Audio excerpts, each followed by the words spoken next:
90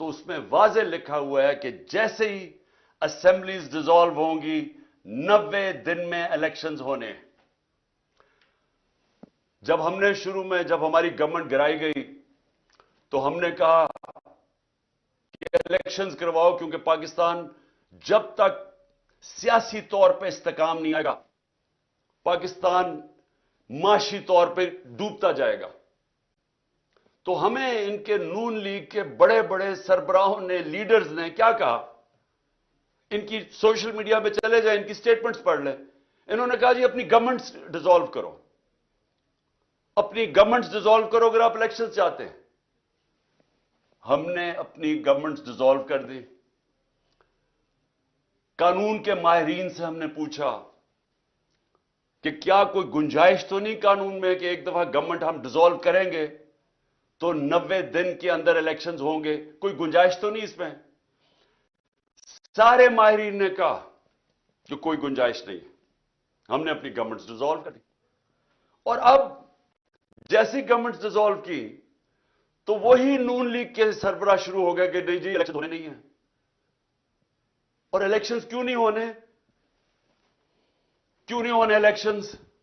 خوف زدہ ہیں، ڈرے ہوئے ہیں، سب کو خوف ہے، کم پہ ٹانگ رہی ہیں کہ اگر 37 بائی الیکشن میں سے 30 ہار گئے ہیں، اسٹیبلشمنٹ ان کے ساتھ، الیکشن کمیشن ان کے ساتھ، حکومتیں ان کے ساتھ 37 میں سے 30 بائی الیکشن ہار چکے، تو ڈرے ہوئے ہیں. جو بھی سروے آتی ہے اس میں اتنا پیچھے رہ گئے ہیں کہ ان کو پتا کہ الیکشن میں ان کی تباہی ہے. تو اپنے آپ کو بچانے کے لیے یہ پاکستان کے آئین کے خلاف جا رہے ہیں کہ کسی طرح یہ بچ جائے. یہی گورنمنٹ تھی. ہمارے خلاف سپریم کورٹ کا فیصلہ آتا ہے آج سے 1 سال پہلے. میں الیکشن اناؤنس کر دیتا ہوں، یہ سپریم کورٹ میں چلے جاتے ہیں. اس سے زیادہ چیز، جمہوری چیز کیا کہ عوام کو فیصلہ کرنے دو. جب انہوں نے ہماری گورنمنٹ گرائی، عوام کو فیصلہ کرنے دو. آکشن سے گورنمنٹ نہ بنے کہ آپ ضمیر خریدیں پالیٹیشنز کے، ان کو 20-20 کروڑ روپے دے کے ان کے ضمیر خرید کے گورنمنٹ گرائیں. ہم نے کہا الیکشن کرواؤ، عوام کو سلیکٹ کرنے دو. لیکن یہی جج بیٹھے ہوئے تھے تب، اور انہوں نے فیصلہ کیا کہ نہیں، ہم نے غلط گورنمنٹ گرائی ہے. انہوں نے شہباز شریف کو بحال کروا دیا.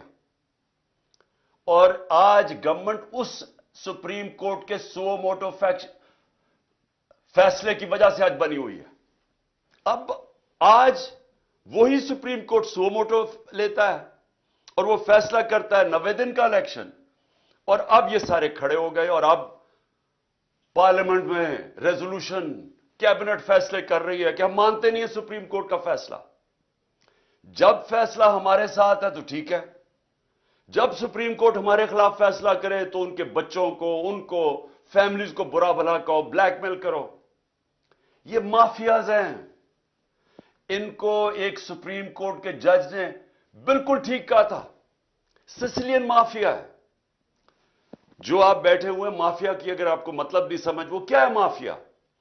مافیا وہ ہوتا ہے، وہ جب اپنے کام کروانے کے لیے یا تو لوگوں کی قیمت لگاتا ہے، ضمیر کی، ان کو خریدتا ہے، رشوت دیتا ہے، جو یہ شریف اور زرداری 30 سال سے کر رہے ہیں، یا یہ رشوت دیتے ہیں، اور یا پھر ان کو بلیک میل کرتے ہیں، دھمکیاں دیتے ہیں، ان کو خوف زدہ کر کے ان کو راستے سے ہٹاتے ہیں.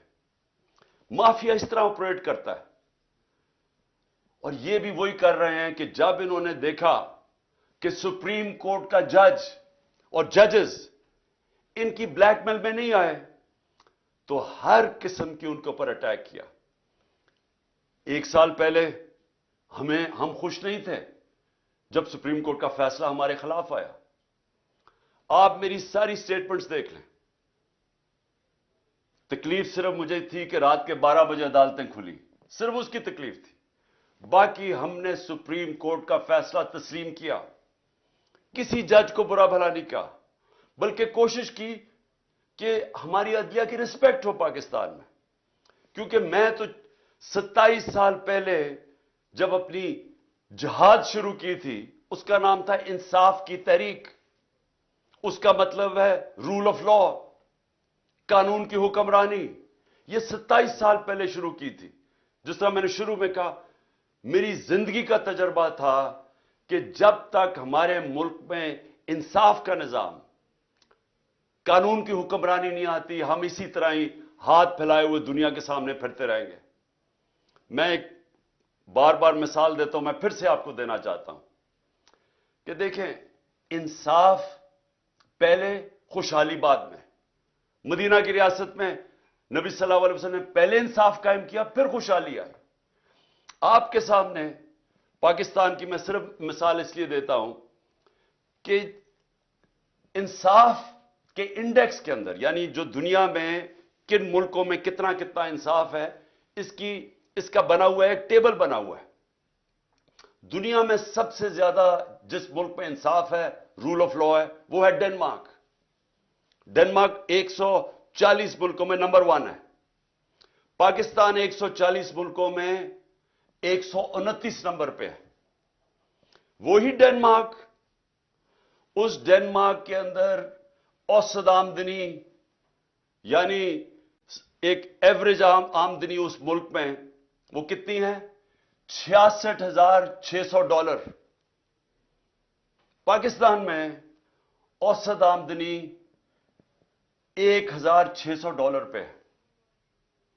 ہمارے پاس وسائل مقابلہ ہی نہیں آپ کر سکتے ڈنمارک کے مقابلے میں جو ہمارے ملک میں وسائل ہیں. لیکن ادھر دیکھیں خوشحالی اور ہمارا حال دیکھیں. تو اس پاکستان کے اندر یہ جو سپریم کورٹ کا فیصلہ آیا، یہ اس لیے خوشائن ہے کہ ہم اس طرف جا رہے ہیں، قانون کی حکمرانی کی طرف. اور یہ جو مافیا ہے، یہ اب پوری طرح کھڑا ہوا ہے کہ نہیں جی، کیونکہ فیصلہ ہمیں پسند نہیں ہے، کیونکہ الیکشنز میں ہمیں شکست ہوگی، لہٰذا ہم آئین کے خلاف جانے کے لیے تیار ہیں، لیکن ہم سپریم کورٹ کا فیصلہ نہیں مانیں گے، ہم آئین پہ نہیں چلیں گے. اور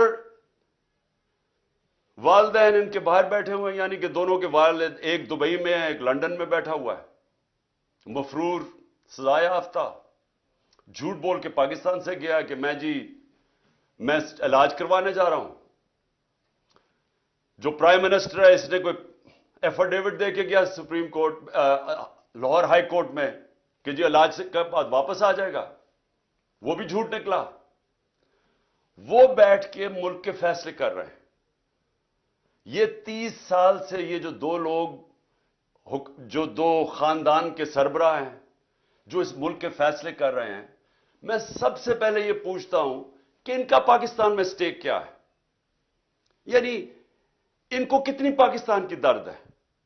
جب تھوڑی سی مشکل پڑتی ہے باہر بھاگ جاتے ہیں، جب اپوزیشن میں ہوتے ہیں باہر بھاگ جاتے ہیں. وہ جب جیل میں جانے لگا نواز شریف، دونوں دفعہ ڈیل کر کے باہر بھاگ گیا. اور اب باہر بیٹھ کے یہ فیصلے کر رہے ہیں کہ سپریم کورٹ کا کون سا فیصلہ یہ مانیں گے اور کون سا نہیں مانیں گے. اور یہ ساری قوم دیکھ رہی ہے.